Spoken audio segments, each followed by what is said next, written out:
What's up? For the last 5 years, I have ran my social media marketing agency. And let me tell you, in the last couple, we have passed over the 7-figure revenue rate or the $1 million revenue rate for the last 2 years. Now, I'm creating this video to actually show you exactly how we did it and what I would do differently if I was starting over again. And then lastly, my number one tip for anyone who's trying to start an agency in 2023. How I started my agency was super simple. I was actually in college at the time when I started my social media marketing agency, or my SMMA. And what I did was, in between classes, in between lacrosse practice, in between anything I could, I spent my time prospecting. That is the number one thing you need to do when you're starting out a SMMA, is you need to just figure out, how do I, really any business, is who am I targeting? And how do I prospect for those types of people? Now, I was actually in the middle of classes or on road trips, on bus rides,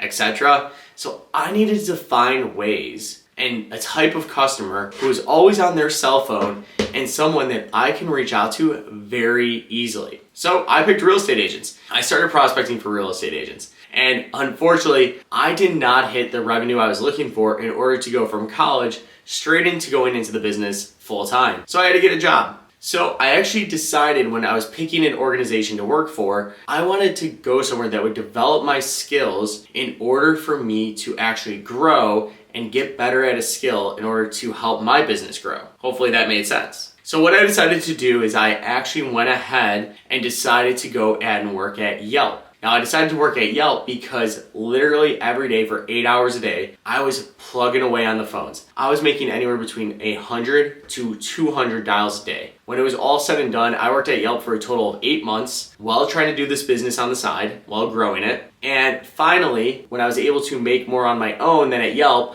I actually went ahead and went all in on the business. Now, why is that important? I worked at Yelp because during that 8-month period, I made 17,000 cold calls. I say that because what I realized was I needed volume. And I'll touch on that in just a moment. So I worked at Yelp in order to speak to small businesses or my ideal customers every day of the week and get better at sales. Now, while working at Yelp, during my lunch breaks, during my train ride into the office, my train ride out of the office, I was messaging real estate agents and texting real estate agents. And then when I would get home from work, I was pitching real estate agents, right? All in order to get out of working at Yelp at the time. So I tell you this story to help you understand that whether you're just starting and you have a full-time job, you can go past that income, go all in on your business, and scale it to eventually 7 figures just a few years later. So that is super important to understand. I like to tell everyone that little backstory. How I found my first couple of clients was really simple. I decided on my niche, real estate. I went ahead and I went on Zillow.com.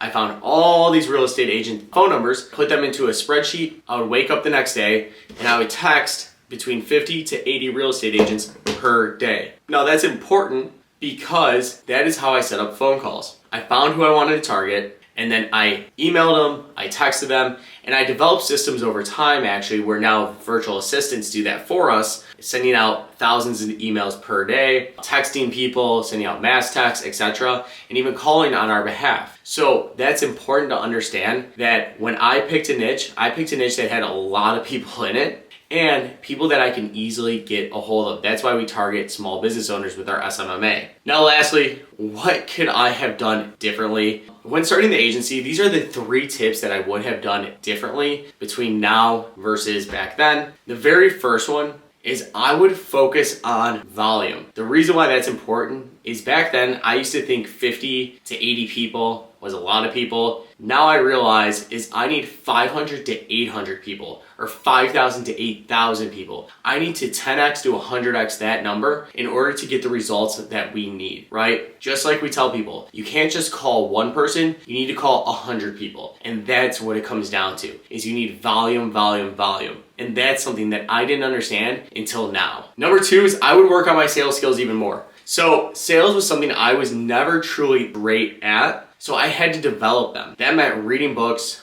watching videos, going to conferences, paying for coaching, getting better at sales. But I would even go deeper and deeper and deeper down that rabbit hole. It is very, very important to get good at sales. That is something that you need to do in order to grow your business, is get very, very good at sales. So I highly, highly suggest going all in on sales on top of it. So learning how to sell those first couple of people, you need volume and you need to be good at sales. And then the last thing, I would have started paid ads a little bit sooner. The reason why that's important is we got our business to 15 to 20,000 per month typically, just off of cold emailing people and texting people and some calls. And that's it. So I would have started paid ads, because when you are able to go all in on paid ads and learn how to close cold people, you're able to scale your business way faster. And that's something you need to understand, is once you have revenue in, put it into paid ads. That way then you could get exponential returns or multiple returns on that money over and over and over again.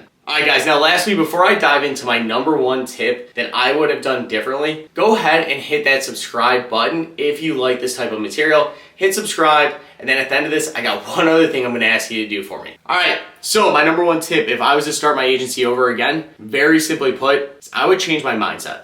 What I've come to realize as I've leveled up in the game, as I've grown in the game, the 80-20 of business is really mindset. I truly do believe that 80% is what you believe and think about all day long. The 20% is the execution. So you need to change your mindset about everything you view and change your perspective in life. If you don't want to live an ordinary life, you can't have ordinary thoughts. So change your mindset and get around people who want to grow. That is something that I would have done way differently 5 years ago when I first started. I would have really went all in on personal development. Instead, personal development happened to me because business, as Alex Hormozi says, is the number one personal development game there is. So I had to grow in order to grow the business versus growing myself and growing the business. Instead, I just had to grow because of the business. All right, guys, if you like what you had to hear, there's more of it inside of our private Facebook group. So click the description below. There's a link to our Facebook group. Go ahead and join that, where there's tons of other agency owners in order to help grow and scale your agency. So go ahead, click the link below in the description of this video and go and join our private Facebook group.